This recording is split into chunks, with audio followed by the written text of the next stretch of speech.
Hello everyone, this is BronyCalc, and I'm coming to you with another ARML question. And since it's geometry with a triangle, more mass points. Yep, you are going to learn to love these or hate these. Either one, it's up to you.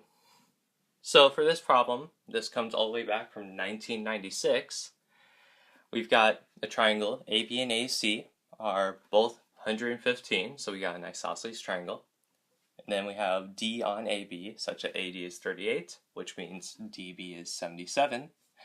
And in point F past AC, so that's also 77.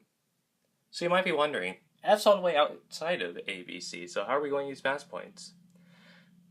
The trick is, we are not going to be using mass points in ABC. We're going to extend AB the same way we extended AC. So now this is parallel, these are all isosceles, and this is also 77.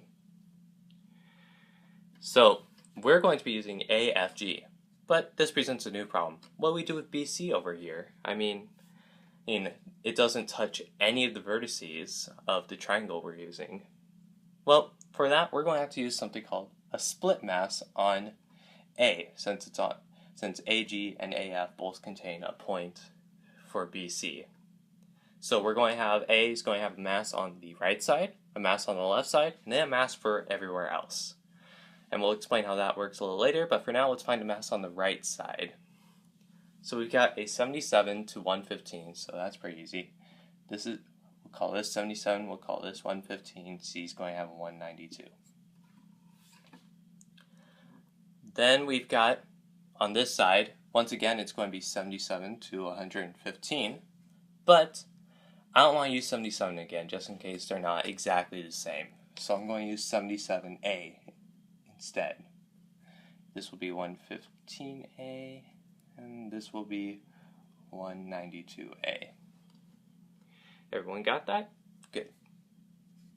So, now we need to figure out what the mass is going to be for D. Quickest way to do this is to find E, which is 192A, A plus, 192A plus 1, and then we have 115 over here. So 192A plus 192 minus 115 is equal to 192A plus 77. But that's actually just equal to 115A plus 77A plus 77. So now we know a new rule for split masses. If it touches both sides, like this CPN here, or if it went through A and thus touch both sides also, then you have to add the left and right masses together.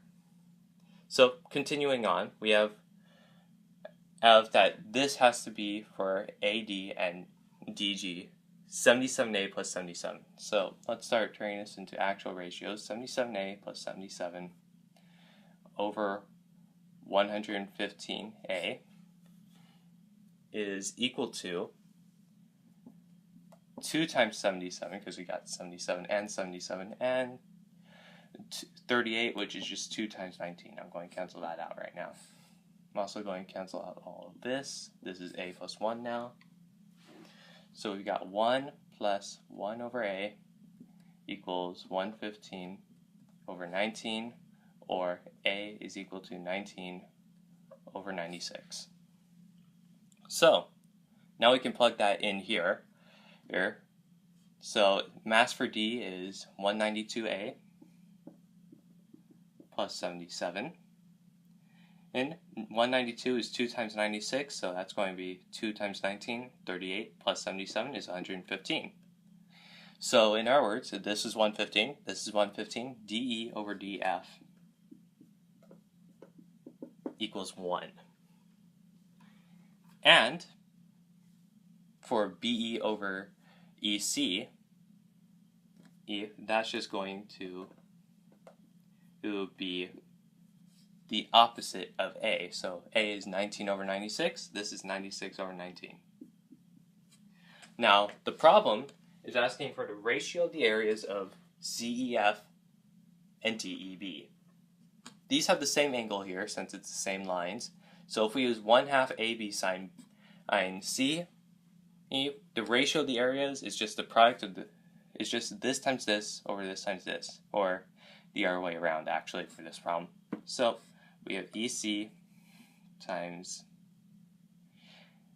EF. Sorry, I wrote DF here. It should be EF, my mistake. Over BE times ED. We have EC over BE is 19 over 96. Multiply that by 1, and you get 19 over 96, which is our final answer. Okay, everyone, I hope you enjoyed this. If you did, make sure to leave a like, maybe send me a comment, let me know what I'm doing wrong, since I'm probably doing something wrong. And if you enjoy my videos so far, subscribe, please. I would really enjoy it if you subscribed. Turn on that notification bell if you want to see all my stuff right away, and I will see you next time.